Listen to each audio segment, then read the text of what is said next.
Brian Kilmeade, welcome back to the Cain Podcast. We're here to mark the paperback version of The President and the Freedom Fighter. And I do want to talk about that with you today. I want to talk about the book, its success, but I also want to talk about how it kind of ties into current events. And it has for quite some time. Last time we talked, Brian, we talked about, obviously, the way Abraham Lincoln and Frederick Douglass approached each other was such the antithesis of how we dealt with race relations in 2020. But I can't help but notice that today, here as we speak, the Supreme Court is hearing oral arguments over affirmative action and whether or not it's a government policy that should be continued. You know, I heard you this weekend on One Nation, your Saturday night show on the Fox News Channel, say we have to judge individuals during their time. We can't look back on history with perfect moral clarity and condemn historical figures. Do you think that affirmative action has served its place in time? Is it time to retire affirmative action? You know, I was listening to those arguments before I came up here on C-SPAN. And it's just fascinating to hear it go back and forth because this is not black or white, it's Asian.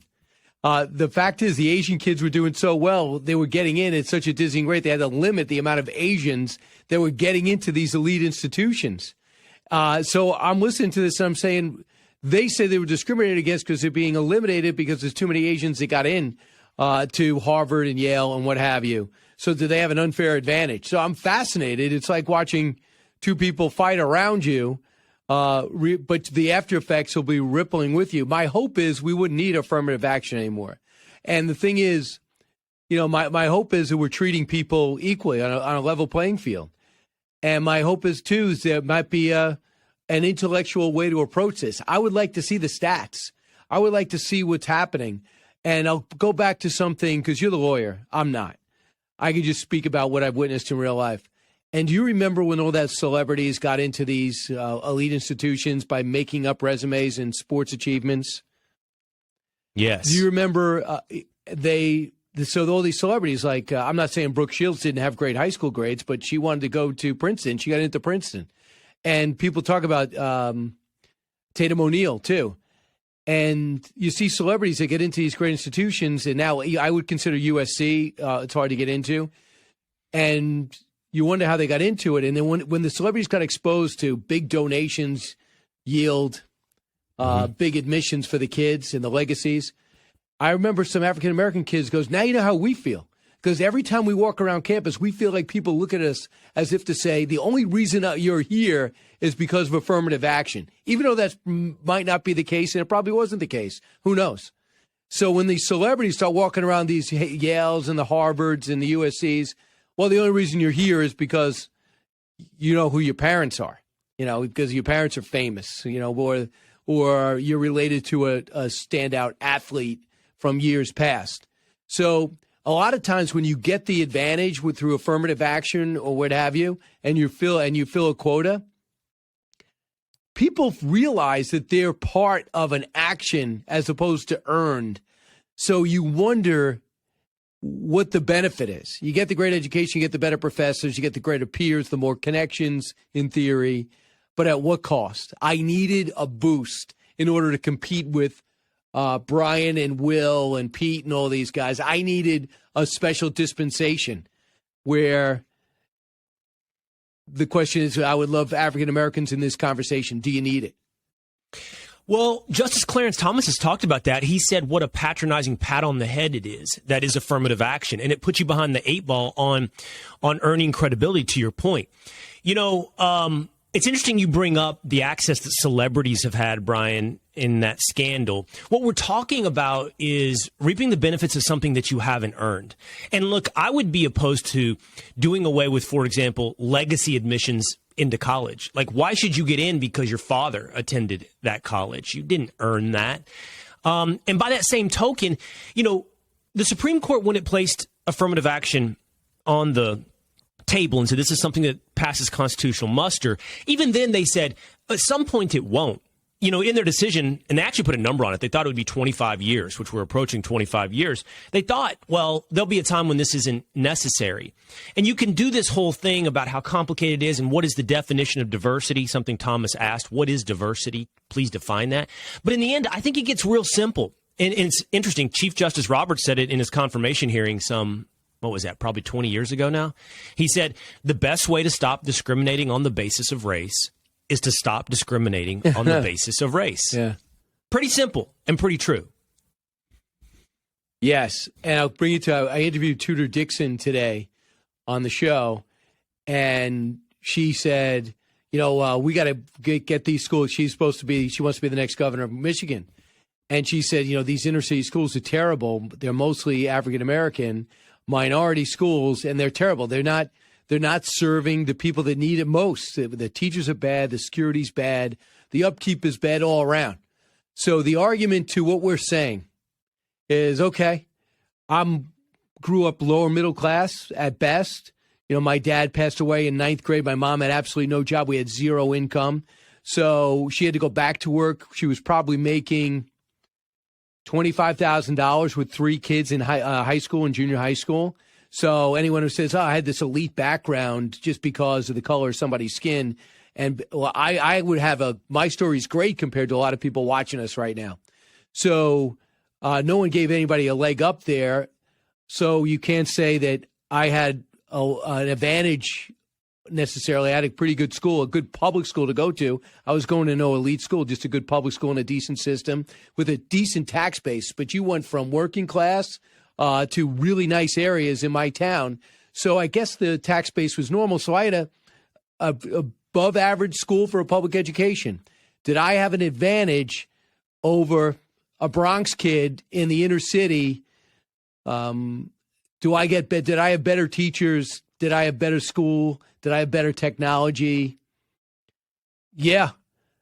And then my counter argument to what I'm saying is, so what? When is life ever fair, ever for anyone? There's nothing fair. Sometimes we get advantage and disadvantages. So I would fundamentally, if someone says I'm in a study group to come up and help this situation about inner city schools, find a way to raise the quality of those schools and lower the admission standards to those kids. Exactly. That's something I'm so passionate about, and the only way to do so, by the way, is through competition. But wait, you were just sharing your story, Brian? That what you weren't saying that was the story shared by Tudor Dixon on Fox and Friends. Your dad died when you were in 9th grade? No, yeah, I was saying that, Tudor Dixon was pointing out the schools are terrible in Michigan, in the inner city, and they need some help, and we've got to find a way to get that to equal things out. That was her. But I didn't know that about philosophy. You. That's true? Oh, yeah, my dad, 9th grade, my dad got in a car accident, hits a pole, coming back from work, dies. So my mom didn't work, so he was the lone, he was the moneymaker in the family, owned his own business. So there was no 401k back then. In fact, to go start this business, we had to remortgage the house. We took that cash and opened up this business. So you talk about adverse situations, you start as you grow up, you realize what my mom was going through. So she goes back to work at a hospital in human resources, and then says, I got to make real money. I go into the city. So then she was going to the city 2 blocks from where we work at Ogilvy and Mather, working in payroll in there. So she didn't have a college education, but she's really smart, picked things up. Oh, man. And was able to have a pretty good career from probably 38 until 65. And Brian, you're one of how many again? How many brothers and sisters 3. do you have? I'm the middle. My brother was in 12th grade. My other brother was in 7th. Oh, man. I didn't anticipate our conversation going in this direction, but I'm so thankful that it has and that you shared that. We actually have that somewhat in common. My dad died when I was 25. I'm the oldest of 4, so my youngest brother I think he was a sophomore in high school. He was 15.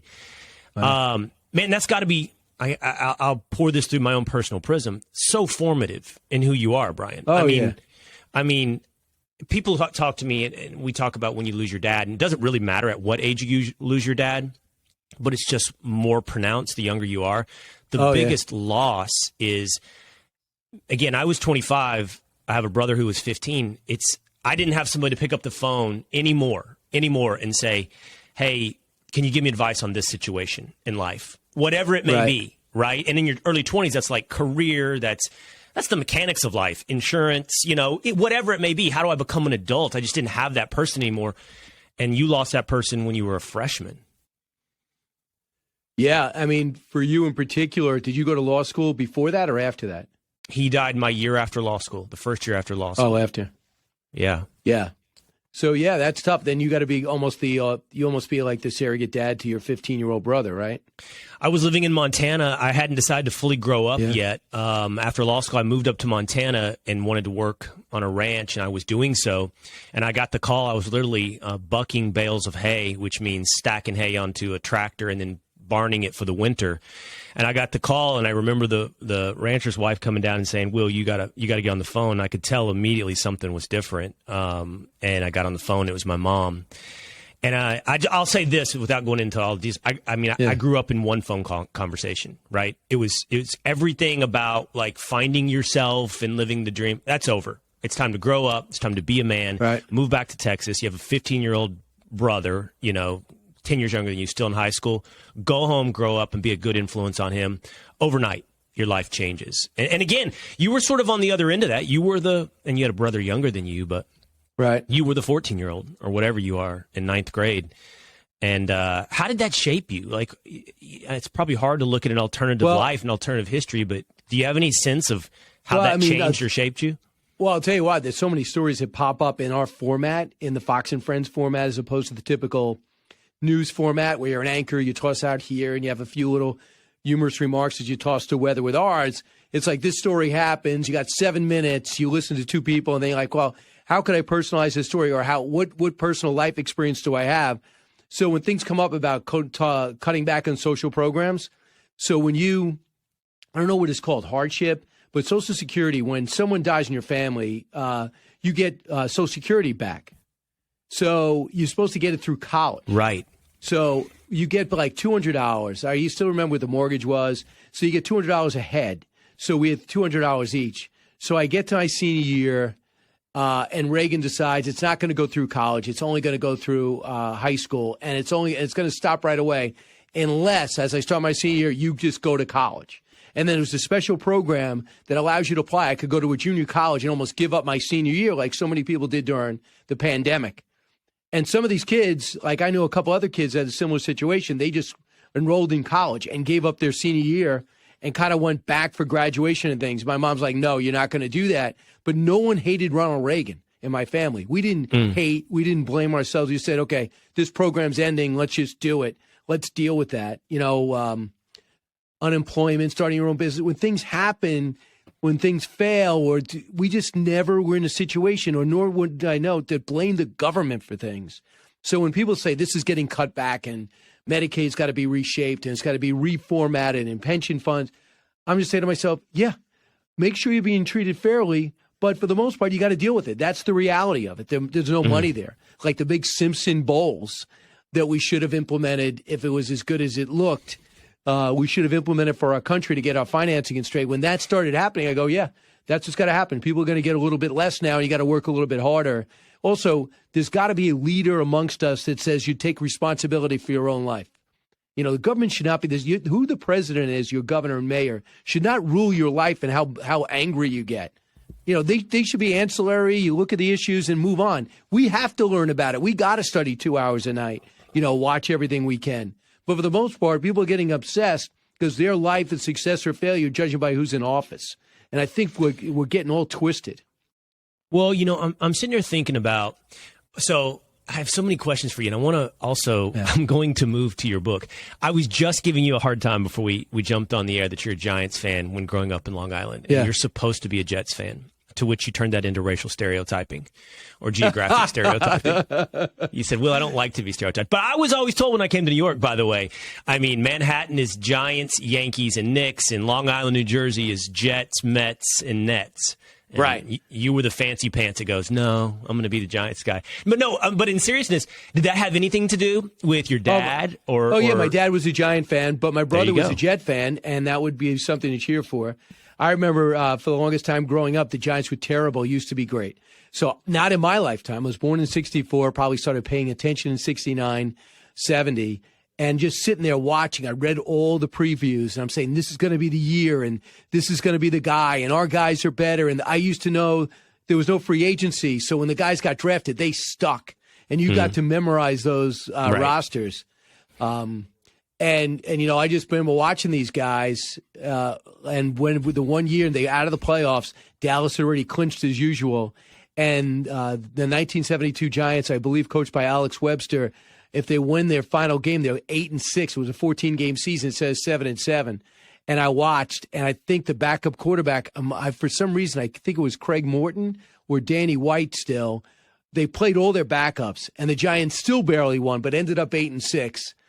And then they went back to losing up until 1981 after that. But that's when life stopped and you just watched. I kind of envy my sons that way. Now he's doing it because he's kind of in the business. But He watches every play, and I listen to him. I go, that was me. Okay, I know I'm digging my heels in on this story of your dad, but I want to ask you one more question because look, my natural curiosity is piqued. And we may have talked about this in the last episode of the Will Cain podcast we were together, but I think people know this about you. Certainly everyone within the building knows this about you. I mean, you are the hardest worker at Fox News. I mean, you are on all the time. First of all, you host 2 shows that add up to 6 hours of content a day between the Brian Kilmeade Show and Fox and Friends. And then you're on Outnumbered, or you're on the Will Cain Podcast, or you're on The 5, or you're on whatever it may be. You go 100 miles an hour. You really don't stop. I see you in the building, and I talk with you as we walk. We don't go sit in your office and shoot the shit. Right. We sit there and walk and talk together. Do you think at all your sort of harried pace has anything to do with I'm assuming your dad was pretty young if he died in a car accident when you were in 9th grade. 48. Does it have anything to do with your dad? I think it may be tangentially in that this is such a great job that there's very few jobs like this. And I remember I got an offer to go do a thing called Fox Sports Net, which was going to compete with ESPN, and they had all these big-name anchors, and they were going to have affiliates everywhere, and the numbers didn't add up. The ratings weren't there, and it collapsed. Or to be the only sports guy on Fox News. And I go, I'd rather be the only sports guy on Fox News. And but the risk was they get rid of sports, which they did, but I've always had more of a passion for news. I just thought sports was my quickest way in. And in the back of my mind, I always think it could end tomorrow, and there's not many of these jobs left. So when someone, like I remember when I first walked in here, I don't want to go over who I replaced because it's kind of a famous last name, but he did not appreciate this job. And it took me 12 years to get an opportunity to even fill in on this job. I'm looking around and going, I cannot believe the resources here. I can't believe I don't have to go and edit this. I can't believe I don't have to log this by hand, or type it up and then log it and then hand it to an editor and sit there. I couldn't believe what was going on. I can go to the library and get B-roll. There was actually a physical tapes back then, Will. You probably were on the ranch at that time. But so I was always concerned it was going to end. And I still don't know when it's going to end. So I don't want it to be my fault if it does end. And then all of a sudden with this new management team, when you came aboard at the most interesting time. It was the first time our ratings cratered right after Trump. The Trump lost, right? You came on that. Is that when you came on in 2020? Right before the election of 2020. Yeah. I came on in the summer of 2020. Yeah. And then, all that controversy. So then all of a sudden with this new management team, it kind of allowed producers to help people out. So the 2 o'clock show might say, hey, Brian, would you be able to come on and talk about this? And then the 3 o'clock show, so would you be able to talk about this? And then the 5, hey, do you want to fill in? Yeah, no problem.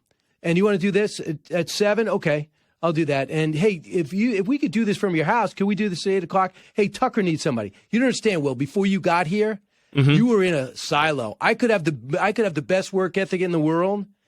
I don't really think it would have an opportunity to do it because people might have been looking at it as competition. Why would you bring him in there? Why would you? Now they flatten the playing field. It should be a study in business management. And they just say it eliminated competition, but yet we're all competing on the same team. Oh, that's really interesting to me, Brian. You're right. I don't know anything about that. Pete's mentioned that to me in that Pete Hegseth has said, yeah, we didn't used to appear on shows all throughout the day, That was sort of what my arrangement was at ESPN, so it wasn't foreign to me. I was like, okay, yeah, can you hop on this show or that show? So when I jumped into Fox and it was like, hey, can you hop on America's Newsroom? I was like, yeah, I'll hop on and do a hit. But you're telling me it wasn't like that. And, I've heard that before about Fox. I've heard that Fox was like a hyper and competitive environment. I've never, by the way, Brian, like personally, I've never seen this business as a zero-sum game. I don't think my success really comes at the cost of somebody else's failure. Neither do I. I know there's a limited number of seats. I get that, but I don't obsess about that because I don't have control, first of all. And I just don't see life as zero sum. It's just not the way I'm wired. I don't think there has to be a loser for me to win. But I have heard it was hyper competitive at Fox before, and you're telling me this environment that I've experienced is nothing like what it was before. We're competing against CNN and to be the number one in cable as a team, as opposed to, let's say, Will, I'm not saying this would have happened, but let's say management called in, Will, we need to see you at 2:00. Hey, we're going to be looking to we're going to be looking for different opportunities. We just can't decide if it's going to be Will or Pete. So over the next 3 months, I just want to tell you, we're going to have a few people watching you from outside the building to evaluate what kind of host you are, because we might be a little biased, and we're going to be one of you guys is going to move forward. This is an extreme example. Right. So how could you, I mean, you and Pete are such good friends. Maybe that's not a good example. But how could you not, and with the competitive aspect, you're a college athlete, how could you not say to yourself, I'm going to over-prepare, I'm going to stay late, I'm going to do this. So, but there's a theory out there, and coaches have it, and we know in football especially, you always got to make people a little uncomfortable so they come with their A game every day. You can't make them comfortable because then human nature is going to have you, level off. And I just didn't, to me, in my head, I'm going to keep competing every day. And when you said something to me, and I brought it up to you again, you said to me, what do you do? And I told him I'm doing the 7 once a month, and you are 2 for a week or once every 2 months. And then I said, I'm going to do those shows 6 hours. And if they need me to, and they're going to ask me if they need me to fill in for Tucker or the 5, I almost always say yes. And they even asked me to have fill Laura at 10. So I'm going to say yes in the back of my mind. And then you said something similar to, I need time to think, to come up with ideas. And that's the way you approach things. I go, wow, I should do more thinking. My thinking is like, let me read some columns on different opinions. But like a lot of times you get ideas by when you slow down. No doubt. And you go for a run. So that's one thing I took from you. And when you said, I need to think about how I feel about certain things so I don't want to be on the air so much. I'm like, wow, that's a good point. So a lot of times I argue it out in my head, and I go, wow, I have a different feeling about this now. I'm watching other channels going, well, that was a pretty good point. And especially on the Sunday shows, you get some different personalities. Yeah. Well, I'm so proud. I had some small impact on the career of You remember Brian that Kilmeade. conversation.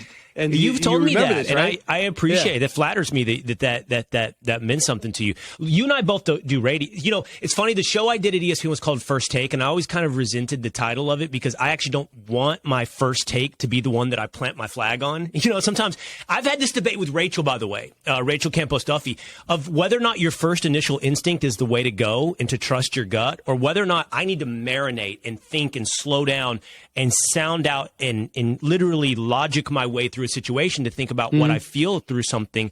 And when you do a radio show every day for 3 hours, you don't have time. And I actually think that's good radio in some ways, to sound, like you just said, sound it out to your audience, to think it through with your audience live and with a guest. I think that is a valuable exercise, and it's authentic. But I didn't love first take, because I don't know. I just woke up. Do I think that Dak is a bust? I just woke up. But don't you think it's acting almost? If you're forced to take a take, you're almost like, all right, which side are you taking? Okay, I'm going to be against roughing the quarterback. I'm going to say they're overcalling it. Which side are you taking? I'm going to say they have to do it because it's the future of the game. The quarterbacks are the moneymaker of the game. So I like you said, I could not take a position that I didn't believe in. If it's a law, I understand that's a law school exercise. Take every argument and argue it out. Right. I want to know enough. One thing I would never be able to do what Stephen A. does, he comes out and says, this is the way it is, and the way Rush is, too. Rush Limbaugh was. He'd come out and go, this is the way it is. I go, wow, I never feel that way. I never feel like I am the authority. And this is how I feel, but I don't think I'm the authority. I don't think I'm the smartest, but this is, I collected this information, this is what I think. And then, for example, on the Ukraine war, nobody has more respect for Tucker than me. But from the minute he took his take, I could never, ever agree with him on that. Doesn't mean he's wrong. but from what I know, I could never, ever agree with him on that. Okay. But I think that makes it interesting. Well, there's so many things you said there, first of all, and I want to respond to. So, and I've said this on numerous occasions, so I won't belabor the point. First Take isn't acting. I will say that. It's not performative it's performative in all the shallow entertainment-based ways, like have a good time and really lean into that. But it's not performative in that you take A and I take B. It's just not. Right. Secondarily, they don't put it on the board if there's not natural disagreement. I can't tell you how much gets scrapped in the pre-show meeting because there's not natural disagreement. Secondarily. But I wasn't saying First Take does that. I'm saying I could never do that. Yeah, no, and I can't, by the way, Brian. I can't do that. And then that brings me to my second point, which is and this is my new thing. I've come to think there are just certain people in the world. And again, Rachel is one of these people who trust their gut and their instinct, and they are passionate about their instant reaction. And what I'm fascinated by, Brian, and I'm not one of these people, is I don't know the percentages, but I think they're often accurate. Like, I'm not saying that they just have a better gut instinct than I do, but I am not dismissal of their instinct because it's an instinct. And you know, because I do it differently doesn't mean that I arrived at the right conclusion and they arrived at the wrong conclusion. What I've come to be humble about is there's multiple ways to arrive at both a wrong and a right conclusion. And then finally, on the Tucker point, on when it comes to Ukraine, you know, I've had this conversation.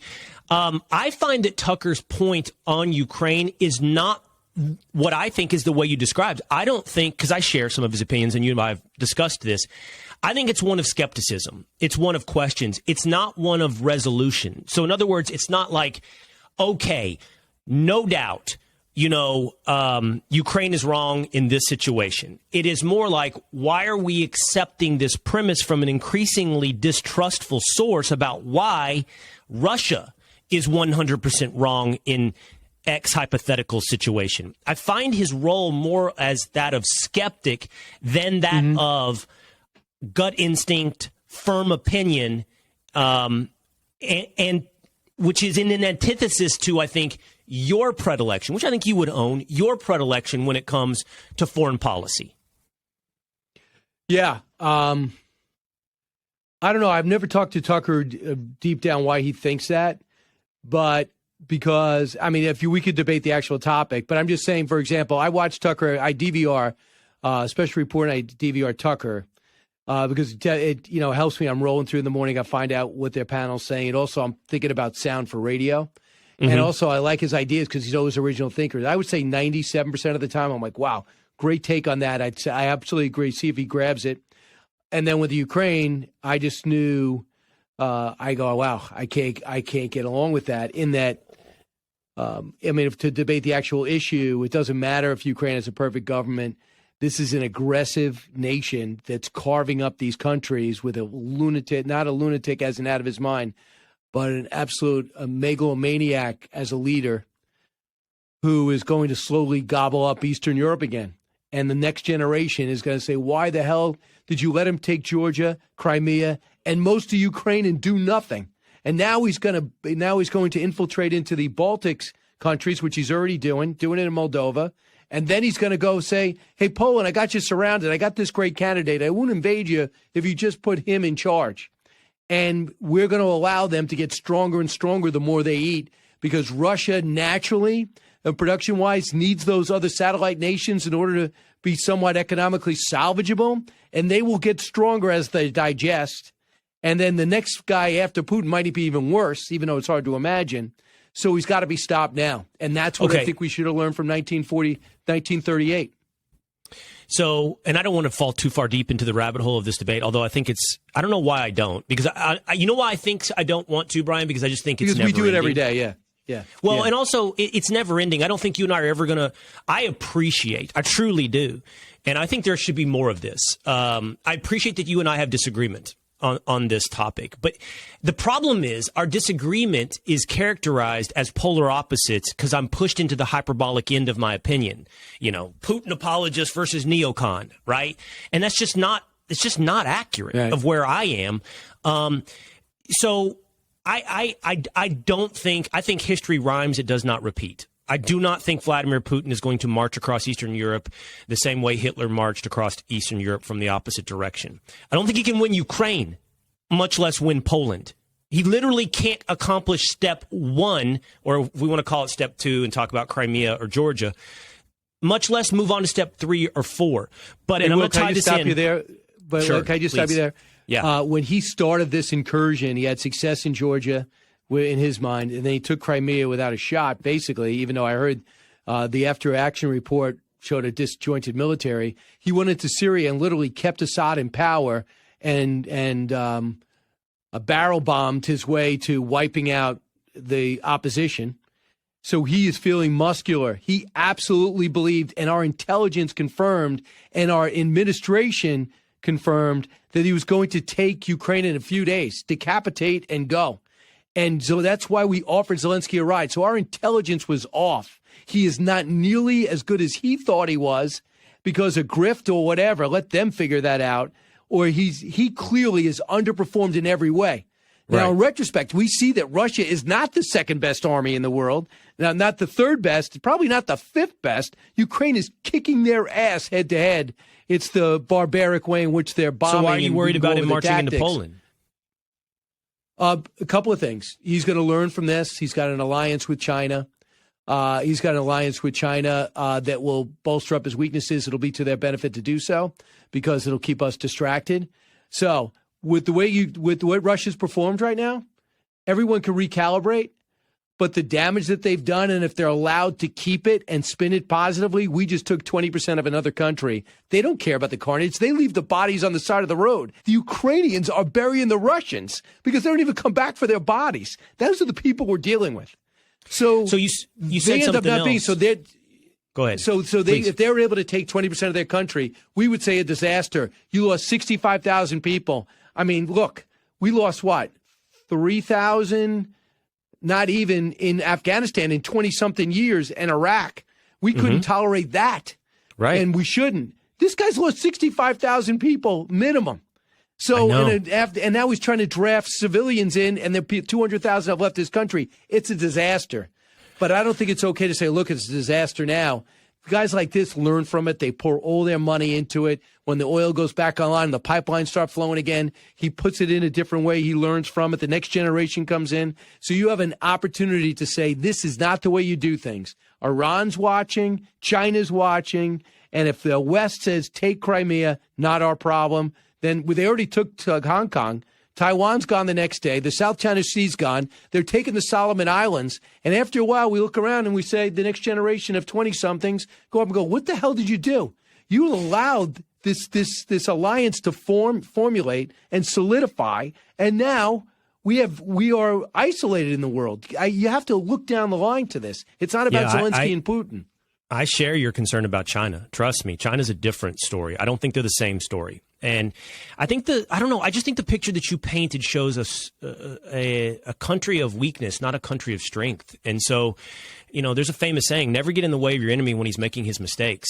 And so, I don't think just know if we didn't help Ukraine, they wouldn't be able to fight back on Russia. We gave them the weapons and we gave them the money, and we trained them. Yeah, well, that's I could never rebut that because it'd be proving a negative. But we just know that I think you're right that Russia is not who we thought they were militarily. And then one other point on this I think we should highlight, and you brought it up, is we're dealing with nuclear brinksmanship, and we're dealing now, I think, with a clear goal of the United States of America not to save Ukraine, not to save Europe. I mean, every war, every human action should be taken with some goal in mind. And you have to say, okay, what's the United States goal? What are we doing? And it seems fairly clear it's not to achieve a peace compromise. That doesn't seem the end goal. It seems clear that our goal is regime change. And we're doing that at the behest. So now you've made it an existential threat to Vladimir Putin. Regime change means it's an existential threat, and he has nukes. And I think that's very dangerous. When you add on top of that your risk-reward ratio of, okay, let's say we pull off a regime change without him launching nukes. What do we then get? And I think you just acknowledged, we're not sure that what sits behind Vladimir Putin is better than Vladimir Putin. Right. I don't think regime change is the goal. I mean, Really? It's like, let's just have whatever happens, happens. Yeah. For example, if you beat a team in the Super Bowl, it's not up to me to change your coach. That's up to you. You want to tear down your organization, go ahead. That's not Joe my Biden decision. said, "Dear God, this man can't remain in power."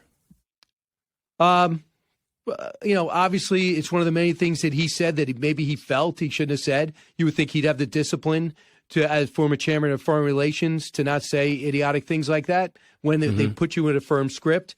But, maybe he got overcome because he saw 1 million people forced out of their homes. Maybe he saw some stuff that moved him. I'll give him the benefit of the doubt there just to move this conversation. But, for example, what's his name? The chess player. Garry Kasparov? Kasparov. He was on with me 2 weeks ago, and he said every time Russia loses a war, they'll take out their military. Putin won't last because he'll be humiliated, and Russians don't like that, to turn the page. Well, that's up to them. What you do is you just want this guy to stop invading people. And if you go back, I went and picked up because I'm an idiot. I'm a loser. I went to one of these antique shops, and I bought a Newsweek magazine that had the cover of the Russians, Soviet Union pulling out of Afghanistan. And they say, why this war is not over for us. So I went and paid $17 for this magazine. And it just talked about how the Russians really did not adapt to just got more and more brutal, that never adapted to the battle space. So when they retreated and they had failed tactics, they had to recalibrate. In comes Gorbachev. They changed leaders. They had somewhat of a Politburo that had some power. Gorbachev came in, and we were friends. Yeltsin came in, as drunk as he was. We were friendly. We were sending old people over there to help them transition to how to set up mortgages and things to that way. The free enterprise system, to the degree that they wanted it. They were not considered enemies. George Bush used to say, by the way, Russia is not our enemy. We're just wondering why they're acting like this. Remember, Vladimir Putin came over. We're exchanging. We're wondering how this got so bad. Well, every time that we put our hand out, the person we're dealing with sees it as weakness. I wish it was like you and I. We would say, okay, let's work this out. He says weakness and resentment. We blew up the Soviet Union. We won. He couldn't handle it. And whether we made some mistakes in the aftermath, that's some other conversation. Whether we were too aggressive in expanding NATO, we could talk about that. That's something for a think tank. But right now, if he's not stopped, 15%, 15%, 15%. He's taking all the oil. He's taking the ports. He's going to take all the iron. He's going to take a lot of the natural resources. And then from here on in, he's going to be, you saw what happened in Ukraine, right? We're going to take a piece of you. Well, let me say this. I appreciate this exchange. I didn't think we would do this today, but I actually appreciated it. We've only done it like in a commercial break during Fox and Friends together. And I want you to know, and anyone listening, I come at this with extreme amount of humility. I don't pretend to know or be certain on the exact outcome. And I also want to put myself in check on this as well, Brian. I don't want to just be reactionary. So what I mean by that is all of the sources that tell me to believe a certain way about this story, and that and worse than that, tell me I shall not question anything, are the same ones that have manipulated me on various other subjects for the past 5 years. From everything about Donald Trump. You and I both agree about that. And also with COVID as well. And we don't have to keep doing this with Ukraine, Russia. I actually want your opinion on the news that with Elon Musk buying Twitter, we're starting to see some stuff. The Intercept has a big report about how much the Department of Homeland Security, DHS, has been coordinating with Twitter and Facebook this is one of the subjects, by the way, as was the Afghanistan withdrawal, as was COVID origins and some others. They directly coordinated. I'm talking about now. I'm not talking about the past. After the Government Disinformation Board, still playing an active role in what we're allowed to see, what they turn down, what they turn up. I'm just so skeptical, Brian, and I got to be careful that I don't just take the other side because of it, but I'm so aware of how manipulated I am right now. I mean, I think this Twitter story is huge, Brian, because I think the major narrative control mechanism has just been taken away. Not the only one, because they still have Google, but the main one, and Facebook, whatever else. They have more, but the main one in Twitter, they've lost the knob. They can't twist the knob anymore. And it's not like they sold it to Sean Hannity, who's going to say, this is my conservative point of view, and now you're going to get it. What he said is they sent it to a guy who's the number one electric car maker in the world, who also sends us into space. So he needs government contracts, absolutely. Oh, and he says, I think he also wants to change the world with a single app. He wants to be able to consolidate everything he has and have everything on one, whatever you eat and all your information data. And what he's going to do is level the playing field. This is my hope, Will. I did not read that Intercept story. He's going to level the playing field in a way that's going to embarrass Facebook and Google, and Instagram owns Facebook, all these other platforms, into saying they're making us look bad. Don't say it's Truth Social. It's not Donald Trump Oregon. Elon Musk is all over the place. He's fighting with Trump, matter of fact, I think now, or Trump's fighting with him. So as soon as he maybe unmasks an algorithm, says, let me just tell you why Donald Trump Jr. was not getting any retweets. That I never heard of shadow banning before 2018, when he started running again. So as he does that, I think he's going to embarrass the others into playing equal when it looks like, wait a second, how come you're not getting any Facebook posts on the Donald Trump's dorm report? And I just think when he exposes it without advocating it, that Will Cain gets the same, Alex Jones is out there. Yeah, Alex Jones, wacky as usual. I didn't get hurt by reading his post. I moved on. Al Franken, yeah, I don't agree with that, but I didn't get hurt by reading his post. He didn't suppress Alex Jones or Al Franken. I lived my life. So as soon as we start leveling it a little, then you look at Facebook and it's all one.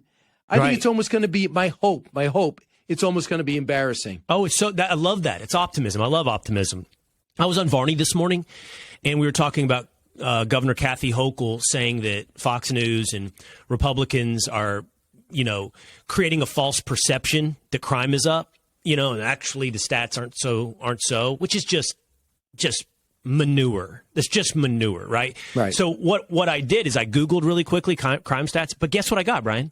I got all these articles saying, why Fox News, here's the actual crimes, whatever. I got nothing but stuff that backs up the kind of thing that Kathy Hochul is saying, which is crap. And so wow. I love that your idea is maybe Twitter as a true free speech mechanism is where people have to turn to avoid the manipulation. And therefore, either it is the parallel economy we've been working for, or it bullies everyone else into actually adopting the idea of free speech through market demand.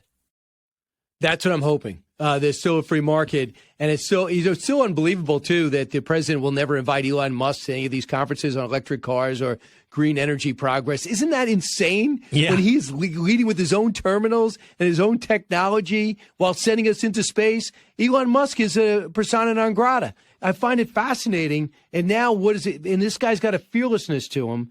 I mean, the other thing that I kind of worry about 2 months ago when he was thought to have been on the cusp of buying it, out comes all this personal stuff about him and different individuals that he had a relationship with and broke up. And I'm thinking to myself, I didn't ask. Why is this coming up? It's not like he asked to find out more about his personal life. And I'm thinking to myself, they're almost doing a deep dive background check, throwing everything out there to bring Elon Musk down a few pegs, as if it's going to get worse if you buy this. So he's the one guy that can handle it because he has his own world. They are investigating him, by the way, as a national. There's reports, I should say, that they're investigating him as a national security risk. His personal life is going to be the least of his issues.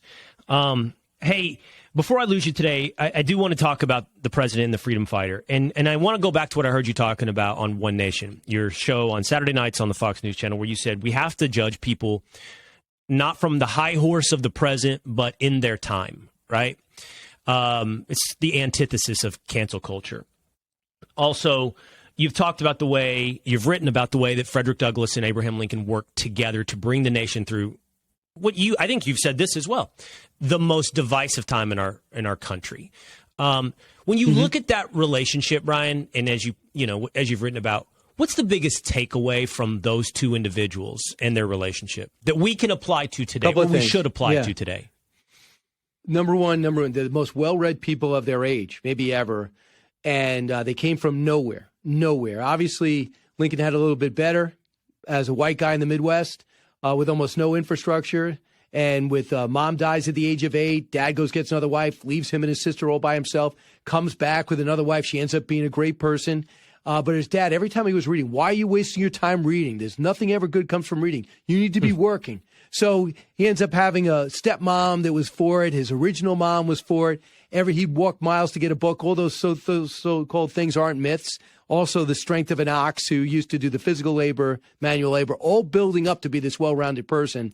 And then Frederick Douglass, born a slave, escapes to freedom, and then at the same time has the scars on his back and has this thirst to learn. He would be bargaining back and forth with other white kids who treated him equally.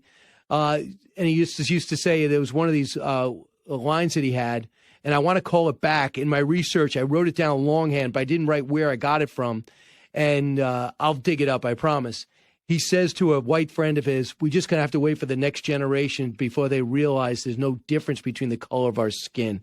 And he writes about it in 1849, 48, 51, around then.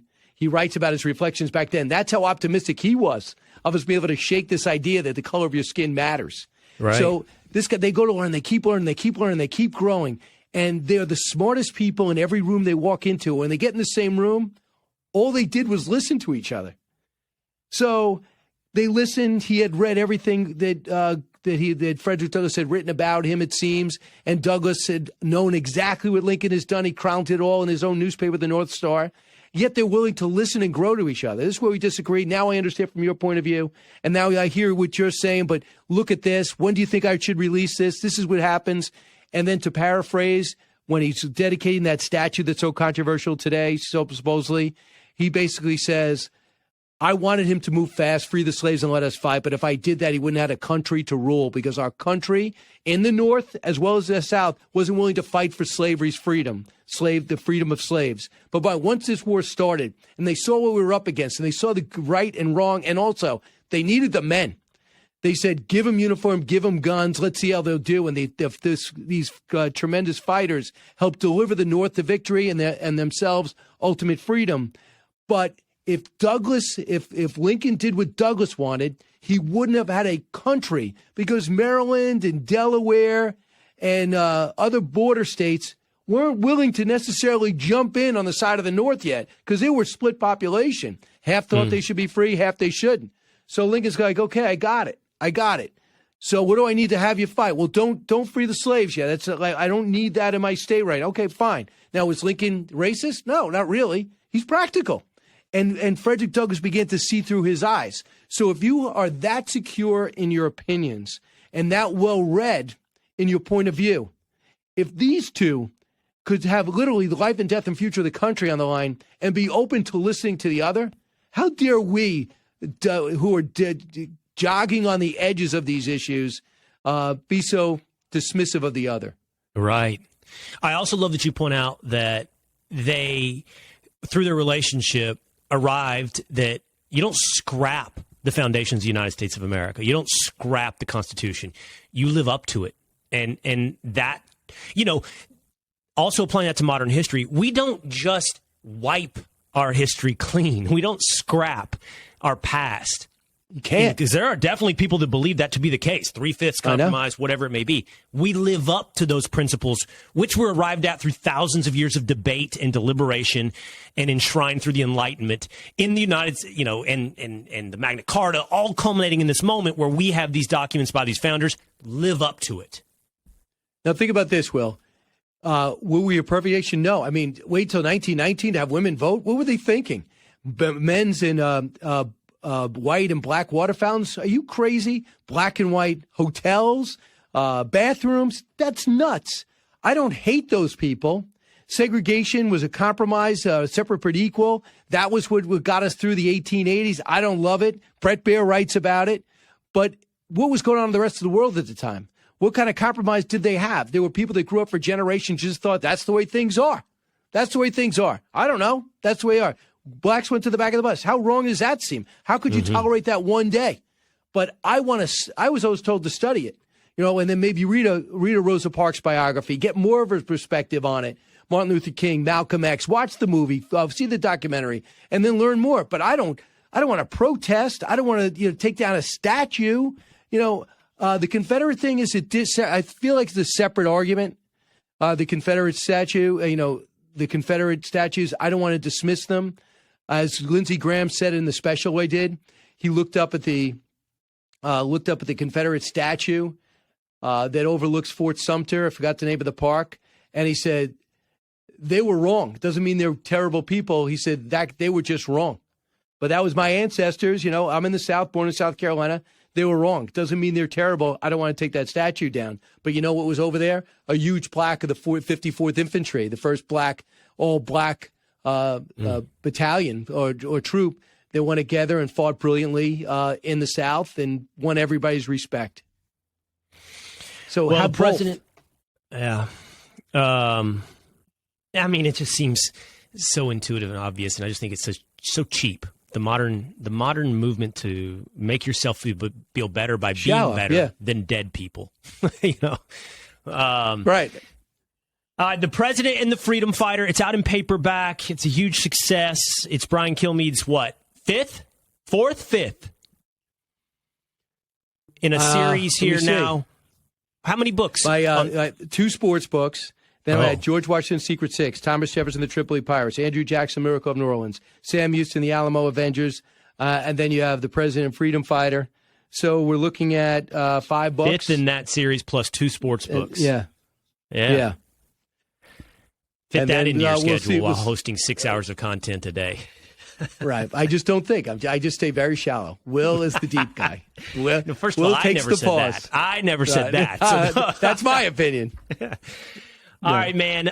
It's been good talking to you. I'm really glad to have that back and forth on Russia and Ukraine where we just scratched the surface, but I think it's a necessary conversation, and I'm really, really happy to learn more about you personally, which I've known you for now over 2 years, but that's cool. I'm happy to know you at a deeper level. We'll check you out on Fox and Friends on the Brian Kilmeade Show, and we'll buy the President and the Freedom Fighter. Thanks, Brian. Now I know why everybody double clicks on the Will Cain podcast. Thanks, Will. Appreciate it. You bet. Hey, it's Will Cain. Click here to subscribe to the Fox News channel on YouTube. It's the best way to get our latest interviews and highlights. And click to subscribe to the Will Cain podcast for full episodes right now.